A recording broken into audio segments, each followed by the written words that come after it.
Pozdrav svima, dobrodošli na kanal Kuhinja Valentina Mašković. Danas ću pripremati jedan jako ukusan, brz i jednostavan kolač. Zato ostanite sa mnom na kanalu da u produžetku videa vidite kako ću ja to pripremiti. Ja ovdje imam 8 žumanaca. Stavit ću u činiju, zato ću dodati 2 kesice vaniljinog šećera. Treba će mi 3 kesice od 40 grama pudinga od vanile.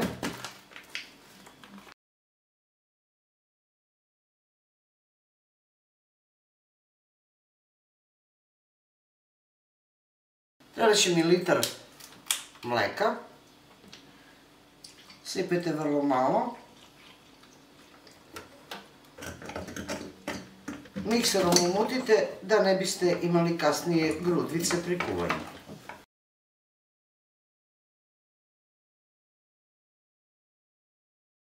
Nakon što lepo razbijete, dodajte ostatak mleka. Zatim preručite u neku šerpu i ukuvajte dok se ne zgusti.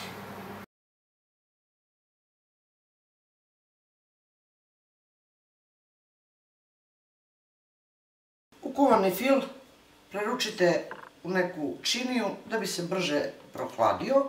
Pokrijte nekom folijom da ne bi uhvatio koricu. Zatim ću umutiti biskvitni deo. Ovdje imam 8 belanaca. Umutit ću prvo belanac bez šećera. Zatim ću u umućeni belanac dodati 8 kašika šećera.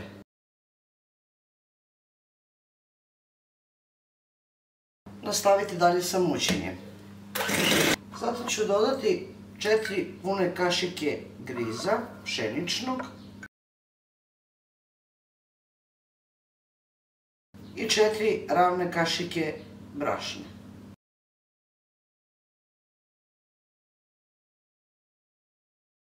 Možete lagano mikserom ili špatulom ili žicom ručnom da sjedinite brašno, griz i belanac. U jednom plehu 25 x 35 kog sam pouljala i stavila brašno, izlijit ću biskvitnu masu.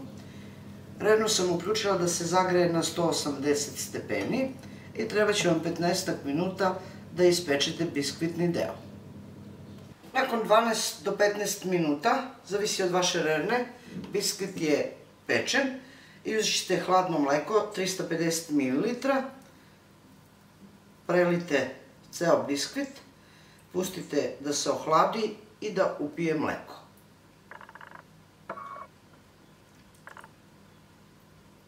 Umutila sam 200 g šlag kreme sa mlekom, možete umutiti i slatku pavlaku. Ovdje imam 250 g putera. Umutite malo puter. U puter ćete dodati 150 g šećera u prahu. Sjedinite.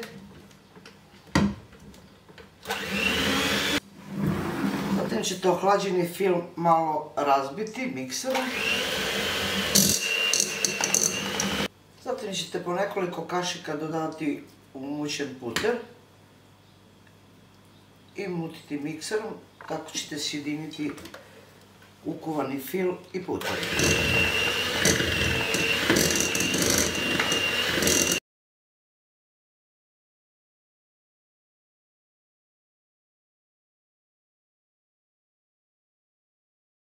Zatim ćete u fil dodati 2 do 3 kašike bele nutele ili nekog krema. Ono što ćete još dodati su 2 do 3 kašike šlag kreme i sve to lepo sjedinite.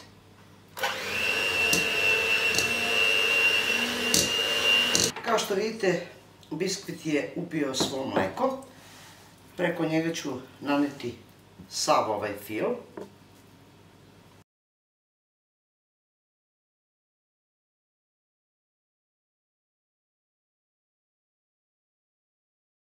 Zatim ćete naneti preko šlag kremu.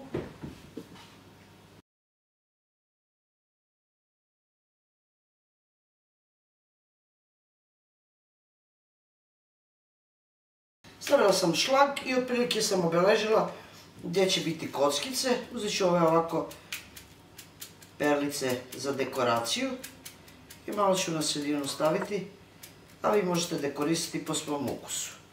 Zatim ću staviti u frižider na par sati da se rashlade. Zaista jednostavno i brzo. Evo, dragi prijatelji, kako izgleda ovaj fantastičan kolač.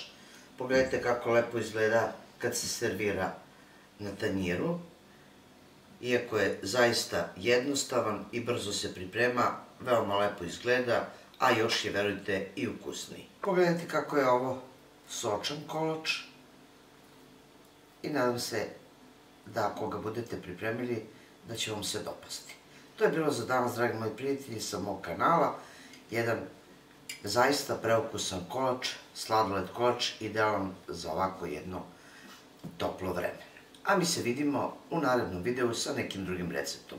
Do tada pozdrav svima koji prate moj kanal i normalno, jedno veliko ćao i prijetno.